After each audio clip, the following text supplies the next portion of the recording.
Company of Heroes 3 is getting its 1.2.0 update for PC on Tuesday, July 25th. We're calling it Emerald Bear.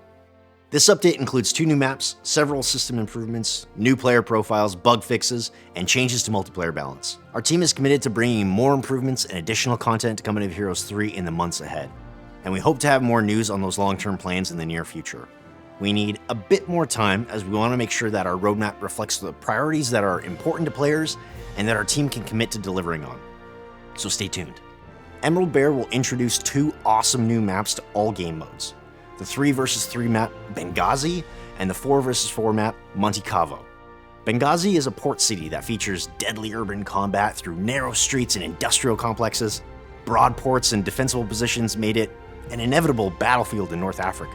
Monte Cavo features a nighttime raid on a mountaintop military facility, surrounded by dense forest and rocky escarpments. Nearly twice the height of Monte Cassino, this was the final mountain that stood between the Allied forces and Rome. We know players love tracking their stats, so we're very happy to be rolling out player profiles with this update. Player profiles are the new hub for all the information about your rank, statistics, and matches. We've also improved the end-of-match stat screen so it's more accurate and useful for players. There's no need to worry, we won't be resetting any stats, so everything you've worked hard for will show up on your player profile. Now, players will have new league and tier ranks, ranging from brass all the way up to silver and gold. Challengers are highest ranking, and it is reserved for the top players in the world. We can't wait to see which of you can get there. A big area of focus for Emerald Bear was to improve pathfinding. We want to ensure that units are moving and reacting in an immersive way so that it feels better when you play. This is ongoing work, but this update will see changes to how vehicles turn and their movement, move in formation, deal with blocked paths, and more. Our other major area of work for this update focuses on off-map abilities. They have all been reworked for multiplayer so that they are more robust, reliable, and responsive. Projectile speed, acceleration, angle, height, and offset have all been adjusted to accomplish this. You'll notice flares are now different colors to indicate the danger level of an ability.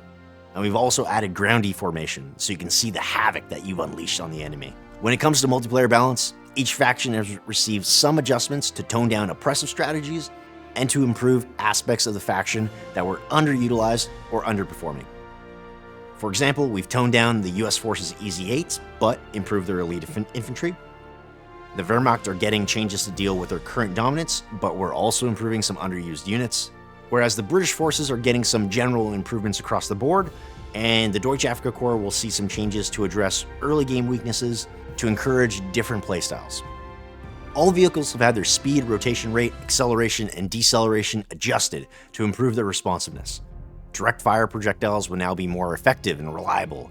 You won't be able to fire through certain blockers anymore, and you won't be setting off your mines by accident. Casemate tank destroyers will now be better at tracking and destroying targets, and we've also made changes to team weapons so that they're more responsive and self-sufficient. We've made several quality of life improvements as well. Tooltips have been updated to provide greater clarity and to alleviate any confusion when learning the game.